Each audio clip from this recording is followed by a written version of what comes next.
ନମସ୍କାର ସାଙ୍ଗମାନେ, ଜୟ ଜଗନ୍ନାଥ, ଜୟ ଶ୍ରୀରାମ। ଆଜିର ଆଉ ଏକ ନୂଆ ଭିଡ଼ିଓରେ ମୁଁ ଆପଣମାନଙ୍କୁ ସ୍ୱାଗତ ଜଣାଉଛି। ଆଜି ହେଉଛି 18 ଏପ୍ରିଲ 2026 ଶନିବାର।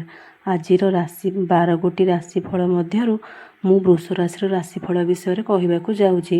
ଆଜି ହେଉଛି ବୈଶାଖ କୃଷ୍ଣପକ୍ଷ ପ୍ରତିପଦା, ଦିବା ଘଣ୍ଟା 2ଟା 10 ଗତେ, ଦ୍ୱିତୀୟା ଅଶ୍ୱିନୀ ନକ୍ଷତ୍ର, ଦିବା ଘଣ୍ଟା 9ଟା 42 ଗତେ, ଦ୍ୱିଜା ନକ୍ଷତ୍ର।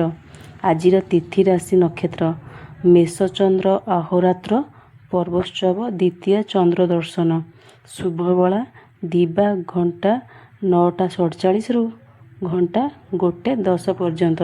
ସୂର୍ଯ୍ୟୋଦୟ ପ୍ରାତଃ ଘଣ୍ଟା 5ଟା 32, ସୂର୍ଯ୍ୟାସ୍ତ ସନ୍ଧ୍ୟା ଘଣ୍ଟା 6ଟା 14। ଘାତଚନ୍ଦ୍ର ମେଷ ରାଶିର ଘାତବାର, ବୃଷ, ସିଂହ ଓ କନ୍ୟା ରାଶିର। ଆଜି ପାଣି କଖାରୁ ଖାଇବେ ନିଷେଧ। ଆସନ୍ତୁ ଜାଣିବା 12ଗୋଟି ରାଶି ମଧ୍ୟରୁ ବୃଷ ରାଶିର ରାଶିଫଳ ବିଷୟରେ। ଆଜିର ଦିନଟି ସେମାନଙ୍କର କେମିତି କଟିବ, ଆଉ ଯେଉଁମାନେ ମୋ ଚ୍ୟାନେଲରେ ନୂଆ ଆସୁଛନ୍ତି ପ୍ଲିଜ୍ ମୋ ଚ୍ୟାନେଲକୁ ସବସ୍କ୍ରାଇବ୍ କରିଦେବେ, ଆଉ ପାଖରେ ଥିବା ବେଲ୍ ଆଇକନ୍କୁ ଅଲ୍ କରିଦେବେ, ଯାହାଫଳରେ ଆପଣଙ୍କ ପାଖରେ ମୋର ଯାହା ବି ନୋଟିଫିକେସନ୍ ସର୍ବପ୍ରଥମେ ପହଞ୍ଚିଯିବ। ଚାଲନ୍ତୁ ଶୁଣିବା ବୃଷ ରାଶିର ରାଶିଫଳ ବିଷୟରେ। ଆଜି ଦ୍ୱାଦଶ ଚନ୍ଦ୍ର ହେତୁ ସମସ୍ତ କାର୍ଯ୍ୟକ୍ଷେତ୍ରରେ ସଫଳତା ମିଳିଲେ ସୁଦ୍ଧା ଆତ୍ମସନ୍ତୋଷ ପ୍ରାପ୍ତି ହେବ ନାହିଁ ଏବଂ ମନରେ ଅଶାନ୍ତି ଓ ଅସ୍ଥିରତା ଭାବ ତଥା ଶାରୀରିକ ପୀଡ଼ା ଅନୁଭବ କରିବେ।